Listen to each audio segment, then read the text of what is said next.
শুনবো যে নৌ মন্ত্রণালয়ে যে বন্দরের বিষয়ে চুক্তি সেটি নিয়ে খুব বিতর্ক। কারণ আমরা মানে শ্রমিক থেকে শুরু করে ব্যবসায়ী, বন্দর সংশ্লিষ্ট ব্যবসায়ী, বিশ্লেষক, গবেষক সবাই, এমনকি রাজনীতিবিদ যারা আছেন তারা সবাই বন্দর চুক্তির সমালোচনা করলেও অন্তর্বর্তী সরকারের সময় দুটি বন্দর নিয়ে চুক্তি হয়ে গেছে, দীর্ঘমেয়াদী চুক্তি, যেটি নিয়ে কোনো না, বন্দর নিয়ে কোনো চুক্তি হয় না, আই এম সরি, আচ্ছা লালদিয়া আর এটা ভুল পানগাঁও নিয়ে ধারণা। Laldia is not a port. Laldia এগুলো অনেক আগের থেকে তৈরি করা ছিল পাবলিক প্রাইভেট পার্টনারশিপের জন্য। লালদিয়া অ্যাবসলিউটলি ব্যারন ল্যান্ড, এটাকে এক্সটেনশন বলতে পারেন আপনি। এটা এক্সটেনশন, এবং এটা পোর্ট নয়, এটা ভুল করেন। আচ্ছা আচ্ছা এটা পোর্ট নয়, এটা পোর্ট অথরিটির নিচে একটা একটা একটা ফেলো ল্যান্ড, যেটাকে ডেভেলপ করে এখানে কন্টেইনার টার্মিনাল করার কথা, যেটার নাম রাখা হয়েছে বে টার্মিনাল। কারণ চিটাগং পোর্ট এত কনজেস্টেড হয়ে গেছে এখন, এত কনজেস্টেড হয়ে গেছে যে এখানে জাহাজ সময় মতো আসতেও পারে না, ভিড়তেও পারে না, ছাড়তেও পারে না। এই জন্য চিটাগং পোর্টের অ্যাবিলিটি। চট্টগ্রাম পোর্ট এখন আপনি ওয়ার্ল্ড ব্যাংকের একটা সমীক্ষাতে দেখবেন 3047-এর মধ্যে 347-এর মধ্যে আমাদের র্যাঙ্কিং হচ্ছে 307 নম্বর, যেখানে ভিয়েতনামের পোর্ট 10 নম্বরে, যেখানে ক্যাম্বোডিয়ার পোর্ট আমাদের উপরে, যেখানে পার্শ্ববর্তী দেশের কথা বাদ দিতে অন্যান্য পোর্ট 307। তার মানে কি আমাদের পোর্টটা ইনএফিসিয়েন্ট। এবং গত 15 বছর 17 বছর এই পোর্টে যেই ধরনের মাফিয়া চক্র তৈরি হয়েছিল, চাঁদাবাজি ইত্যাদি, এখন তো মুখে মুখে এগুলো অনেকটা বুঝে অনেকটা না বুঝে। এই যে আমি মনে করি শ্রমিকরা যে বললেন যে তারা চাকরি হারাবেন, ইত্যাদি করবেন ইত্যাদি করবেন, পৃথিবীর বহু দেশে না, অ্যাডভান্স কান্ট্রিগুলোতে পোর্ট পোর্টের একাংশ, নট পোর্টের একাংশ শুধুমাত্র অপারেশনের জন্য দেওয়া হয়, পোর্ট দিয়ে দেওয়ার বিষয় না। এটা বাংলাদেশে আজকে না, এটা অনেক আগের প্রকল্প ছিল। গত 6 মাস থেকে এটা নিয়ে নেগোসিয়েশন হচ্ছিল, কিন্তু এই নেগোসিয়েশনে যেটা আমি জড়িত ছিলাম না সরাসরি, এটা পিপিপি অথরিটি, বিডা এরা করছিল। কিন্তু সেখানে যখন আমার মতামত চাওয়া হলো, তখন আমি বললাম যে এখন আমরা যে আর্নিং এ আছি তার নিচে কোনোভাবেই এই চুক্তি করা যাবে না, এবং হয়ও নেই, চুক্তিটা হয়নি। আলটিমেট হয়নি এই কারণে, কারণ আমাদের টার্ম ওদের টার্ম মিলছিল না। টার্ম যদি না মিলে তাহলে চুক্তি করার, তাহলে যে স্বাক্ষর অনুষ্ঠান আমরা দেখলাম, আপনিও যেখানে উপস্থিত ছিলেন, সেই স্বাক্ষর অনুষ্ঠান হচ্ছে লালদিয়া কন্টেইনার টার্মিনাল। আপনাকে মনে রাখতে হবে যে এটার সাথে, এইটার কারণে, এই স্বাক্ষরের কারণে আমরা $680 মিলিয়ন ওয়ার্ল্ড ব্যাংক দিয়েছে এটা ডেভেলপমেন্টের জন্য। এবং এটা ওয়ার্ল্ড ব্যাংকের একটা প্রজেক্ট, সেটা তো কোনো চুক্তি, কোনো কোনো কোর্টের কোনো অংশ নিয়ে চুক্তি হয়নি।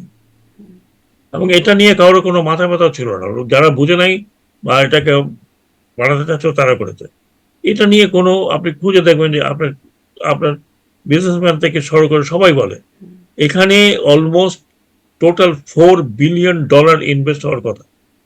আমার টাকা দিয়ে আমি পোর্ট কন্টেনার টার্মিনাল বানাবো, আপনার সাথে আমার একটা চুক্তি হয়েছে, যেহেতু আপনি জায়গাটার মালিক, বিল্ডিং আমি বানাবো, আপনাকে ভাড়া দিতে থাকবো, বিল্ডিং বানাবার পরেও যেহেতু জমির মালিক আপনি, আমি জমির ভাড়া আপনাকে দিতে থাকবো, এবং এই বিল্ডিং এ যারা ভাড়া নিতে আসবেন তাদের কাছ থেকে আমি আপনাকে, বা আমি নিব আপনার কাছ থেকে, এবং 25 বছর, 26 বছর, 27 বছর পর্যন্ত। তারপরে হয় রিনিউ হবে, না হয় এটা তো টোটাল ইনভেস্টমেন্ট বাইরে। কিন্তু এই শর্তগুলো কেন উন্মুক্ত করা হলো না তখন? কেন ওপেন টেন্ডার করা হলো না? এই প্রশ্নগুলো তো এসেছিল। এগুলো জি টু জি থেকেও একটা ওপেন টেন্ডারে যাওয়া হয় না, এটি মানে গভর্নমেন্ট টু গভর্নমেন্ট। আরেকটি কথা আপনাকে বলি, যেটা আমি এটা হচ্ছে সিগনেটারি হচ্ছে পোর্ট এবং আপনার এটা হলো মার্কস লাইনার ওয়ার্ল্ডের number 1 liner of the whole ওয়ার্ল্ডে তারা অপারেট করছে। এমন একটা কান্ট্রি, যে কান্ট্রি ওয়ার্ল্ডের নাম্বার 1 অ্যান্টি কারাপশনে, ডেনমার্ক হচ্ছে পৃথিবীর নাম্বার 1, যেটা কোনো কারাপশন সহ্য করে না, কোনো লেনদেনের মধ্যে নাই। তাদের কথা ছিল একটাই, যে এই সময় কোনো বাংলাদেশের যে সরকার ছিল ওই সময়, তাদের কাছ থেকে তারা কোনো লেনদেনের আশা করে না, এবং লেনদেন তারা দেয়নি। এর আগে একবার এসেছিল, তারা চলে গেছিল, এই কথিত আছে লেনদেনের বিষয়ে, তারা আসেনি। এখনো আরো দুটো আসার কথা ছিল, পিএসএ আসেনি এখন পর্যন্ত, কারণ তাদের অভিজ্ঞতা খুব ভালো নয়। এটা নিয়ে আমার মনে হয় এটা নিয়ে খুব একটা কন্ট্রোভার্সি হয়েছে বলে মনে হয় না। আরেকটি নিয়ে কথা বলে পানগাঁও। পানগাঁও হুম। পানগাঁও টেন্ডার হয়েছে। এটা হচ্ছে পোর্ট, এটা পোর্ট একজন অপারেটর নিয়োগ করেছে। ওকে না করলে যদুতে করতে হলো, যদুকে না করলে মধুকে করতে হতো। হ্যাঁ, এটা কোনো বিদেশি নয়, এরা এখানে সাবসিডি, তাদের কোম্পানি এখানেই আছে, সেই কোম্পানির সাথে যুক্ত আছে একটা। হুম। এই এই জায়গাটাতে আমি আসার পরে আমি একটা বছর মানুষের পায়ে ধরা বাকি রেখেছি, যে ভাই আপনারা এটাকে অপারেট করেন, আপনারা এটাকে অপারেট করেন। এটা 137 কোটি টাকাতে তৈরি হয়েছে 2019 সালে বোধহয়, ঠিক আমার মনে নেই। প্রতি বছর 37 থেকে 40 কোটি টাকা লস দিতে হয়েছে এভরি ইয়ার। মানে কাজ হয় না, পড়ে আছে, পরিত্যক্ত। কত করে বললাম, একবার বলে ট্যারিফের কমালাম, আবার বলে কাস্টমকে সরালাম, কাস্টমকে ইউজ করালাম। দে আর নট ইন্টারেস্টেড।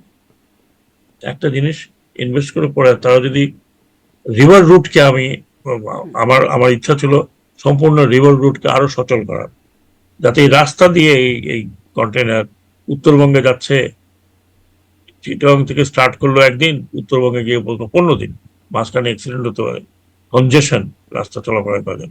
আমাদের নদী আছে, আমরা নদীগুলোকে ইউজ করি না। সেটা একটা প্ল্যান ছিল, যে নদীগুলোকে রিভাইভ করে নতুন, এবং এই সিস্টেমে এখানে পোর্ট, চিটাগং থেকে এখানে আসবে, এখান থেকে নর্থ বেঙ্গলে যাবে, এখান থেকে বরিশাল যাবে, বরিশাল থেকে খুলনা যাবে, বিস্তৃত একটা পরিকল্পনার মতো ছিল। হুম। এগুলো মানে অনেক সময় মানুষ বুঝে না বুঝে, অথবা বিরোধিতার জন্য বিরোধিতা করে। কিন্তু মানুষ বুঝে না আর বুঝে বরং এই জায়গাতে আপনি যে দেখবেন, কিন্তু এই যে ওয়ার্কাররা ছিল তারা বসে থাকতো তাদের, ওটা হচ্ছে ডেইলি বেসিস। যদি কাজ হয় আপনি পয়সা পাবেন, কাজ না হলে পয়সা পাবেন। এটা কোনো বসেছিল, আমাকে কান্নাকাটি স্যার কিছু করেন। এটা যখন দেওয়া হলো, তারা ওখানকার ওয়ার্কার অ্যাসোসিয়েশন বললো, স্যার আপনাদেরকে অনেক ধন্যবাদ, আপনারা আমাদেরকে বাঁচিয়েছেন। রেকর্ডেড কথাবার্তা।